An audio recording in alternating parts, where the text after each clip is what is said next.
What's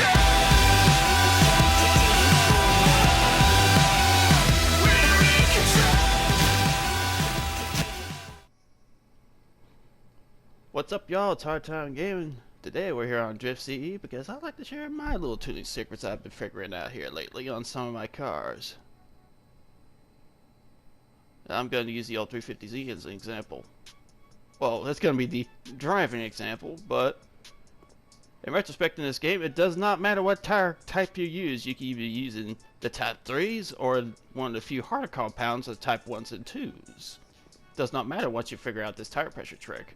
Or at least this tire pressure setting, because they both are, well, let me double check that. See what the front tire pressure is. 0.8. Of course, depending upon how much power you got your car making in this race, you can go from, let's see here, on standard, because tire pressures are actually inverted in this game, for whatever reason. They are 1.8 on the front and 1.3 on the rear. I invert that for a lot of them. So it'd be a 1.3 in the front and 1.8 in the rear, so that way you can get more swing and a lot more better, you know, just, damn, microphone's getting in my face here, hold up. Anyways, as I was saying, you get a lot more, a little less resistance to make the rear end of the car swing, if you know what I mean. Plus, I set my differentials to 50-50, oh, god damn it, or close to thereof. 1% off from each other is not bad at all. The gearing setup are pretty much depends as follows. Depends what your final drive is for certain, you know, cars. As I said, it depends how much power you got making a particular car you have set to make. I put my maximum steering angle at 70% because 75 is way too much. It kind of stalls if you go like really deep in the angle. I mean, it literally stalls out speed. I brought my caster up to 7 just to make sure the car returns to center quicker. And in this game, cars are very weighty. Doesn't matter what you're driving. Not even this thing. It still feels heavy. And as you can see here, my rear rebounds, or some of my rear rebounds are stiffer than my fronts, or some of my bumps are stiffer than my fronts. That's because, well, you don't need that rear end hopping around 2 to 3 times after landing from the first initial jump. You want to keep that at minimum to 2. One when it comes off the ground from the first jump. Small jump, whatever you're doing. Say like Ebisu Minami coming off that. You don't need that rear end bouncing all over the place.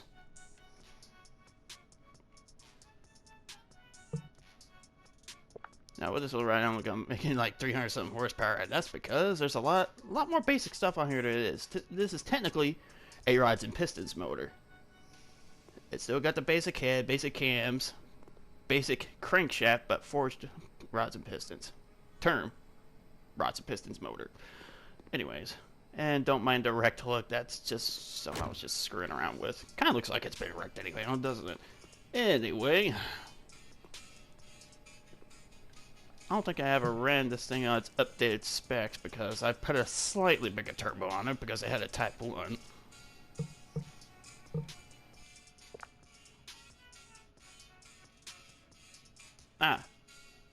And 5. Like I said, it doesn't take much to make big power in this game. This is like a fully built top to bottom engine right here.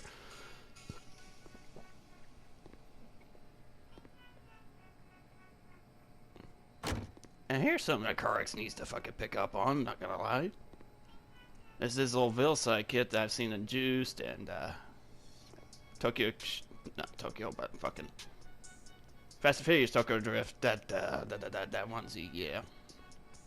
God, I don't remember what they called this Vilside body kit, but this is like some serious like early 2000s stuff, not late 90s, because, well, obviously 2003 is probably the first year of this body style of Z anyways. Anyways, I'm gonna quit yammering and get on with it.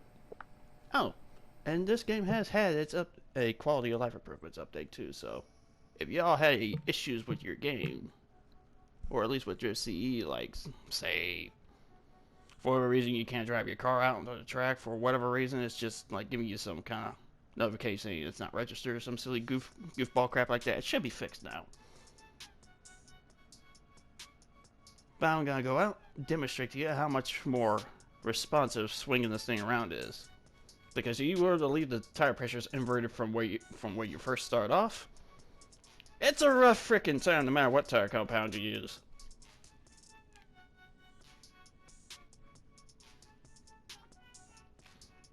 I mean, the Type 7s literally do help a lot because it's a softer compound tire, but still.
Like, I'm having an easier time with this way the tire pressure is set now.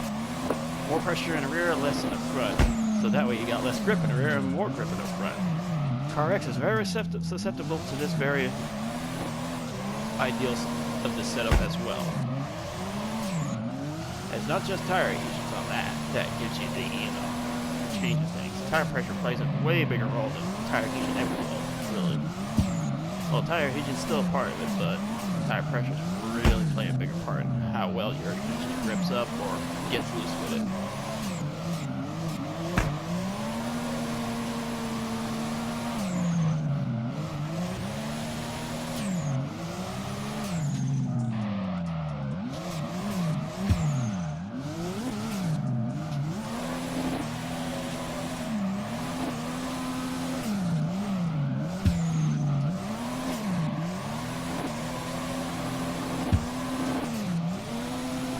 Hopefully y'all found this information helpful to use and get you a little bit better into drifting.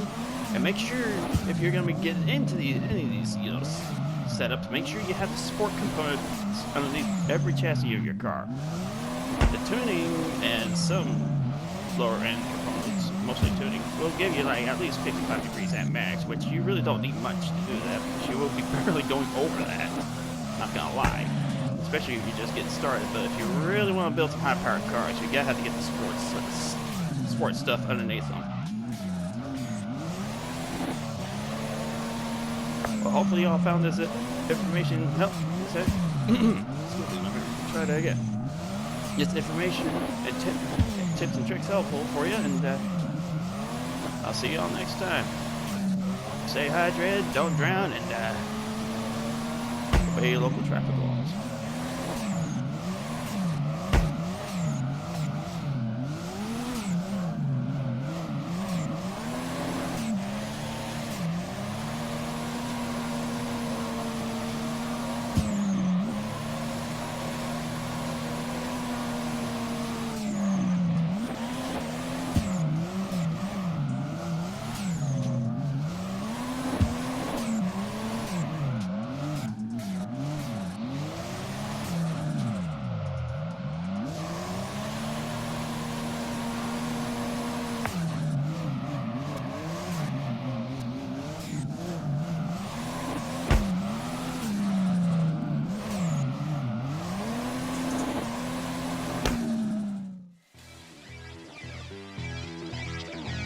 Skills.